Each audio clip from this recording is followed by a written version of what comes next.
पिछले 10 सालों में टैक्स लगा कर सरकार ने एक देश के आम आदमी का खून चूस लिया। अब आप मानिए आप 10 रुपए कमाते हैं, उसमें से 3 साढ़े 3 रुपए आप इनकम टैक्स के माध्यम से दे देते हैं, 2 रुपए 2.5 रुपए जीएसटी आपका चूस लेता है, 1.5-2 रुपए आपका कैपिटल गेन टैक्स लगता है, सेस सरचार्जेस 1-1.5 रुपए के लग जाते हैं, तो मात्र 10 रुपए में से 7-8 रुपए तो सरकार के खजाने में चला जाता है।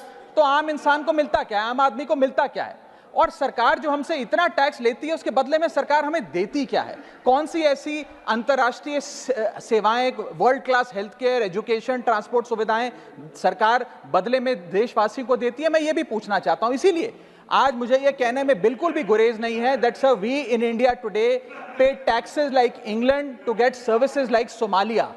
सर मैं अपने इस भाषण को सर 2 भाग में बांटूंगा। पहले भाग में मैं सर सरकार की इतनी दुर्दशा 2024 के चुनावों में क्यों हुई और आज की आर्थिक स्थिति क्या है उस पर बात करूंगा, और दूसरे भाग में कुछ सुझाव भी सरकार को दूंगा।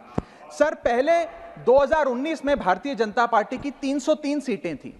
देश की जनता ने उन सीटों पर 18% जीएसटी लगाकर इनको 240 सीटों पर ला खड़ा किया। सर इसके कई कारण बताए जाते हैं। कोई कहता है कि धर्म का कार्ड नहीं चला, कोई कहता है जातीय कारण है, तो कोई कहने लगता है कि टिकट डिस्ट्रीब्यूशन में कमी रही। सर ये सब ऊपरी कारण है।